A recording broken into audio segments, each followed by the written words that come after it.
పావలా కోడికి ముప్పావలా మసాలట. చంద్రబాబు నాయుడు వ్యవహారం అచ్చం అలానే ఉందంటున్నారు ఆర్థికవేత్తలు.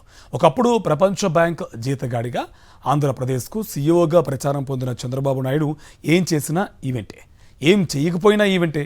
ఈవెంట్ల కోసమే కోట్ల ప్రజాధనాన్ని మంచినీళ్ళల్లా ఖర్చు చేసేస్తున్నారు. చేసే పని తక్కువ, ప్రచారం ఎక్కువ. రూపాయి పని చేస్తే ₹1,00,000తో ప్రచారం చేసుకోవడం బాబు ఐడియాలజీ. యోగేడి అయినా, విజన్ డాక్యుమెంట్ అయినా ప్రభుత్వ ఖజానాకు గండి కొట్టేయడమే. దమ్మిడి ప్రయోజనం లేకపోయినా దండిగా దోచిపెట్టేయడమే. దీనిపైనే సర్వత్ర విమర్శలు వెల్లువెత్తున్నాయి. సంక్షేమం, అభివృద్ధి ఏమీ చేయకపోయినా చాలా చేసినట్లు చెప్పుకోవడంలో చంద్రబాబును మించిన వారు ప్రపంచంలోనే మరొకరు ఉండకపోవచ్చు. ఇలా చెప్పుకోవడం కోసం ఆయన చేశానని చెప్పుకునే అభివృద్ధిపై పెట్టే ఖర్చు కన్నా ఎన్నో వేల రెట్లు ఎక్కువ డబ్బును ప్రచారానికి ఖర్చు చేస్తారు.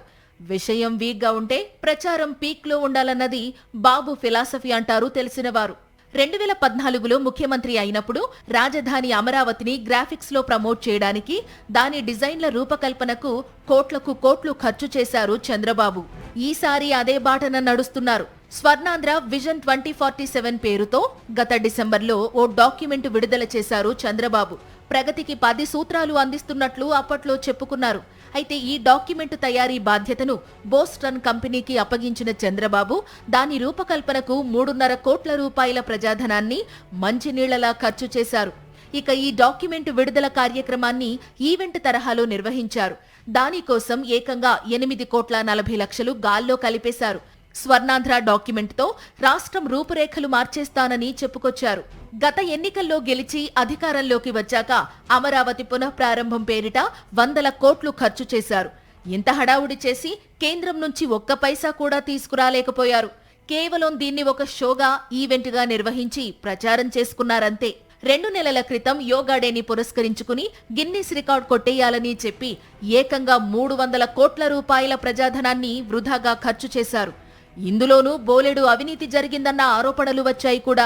అధికారంలోకి వచ్చి ఏడాది దాటినా సూపర్ 6 గ్యారంటీలను అమలు చెయ్యని చంద్రబాబు వాటి ప్రచారానికి మాత్రం కోట్లు ఖర్చు చేశారు.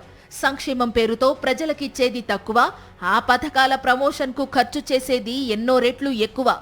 పవర్ పాయింట్ ప్రెజెంటేషన్ల పేరిట హడావుడి చేస్తూ ఎన్నికల హామీలను ఎలా ఎగ్గొట్టాలో ప్లాన్ చేస్తున్నారు. తాను హామీలు నిలబెట్టుకోకపోవడానికి జగన్మోహన్ రెడ్డే కారణమని తలా తోకాలేని ఆరోపణ చేస్తున్నారు.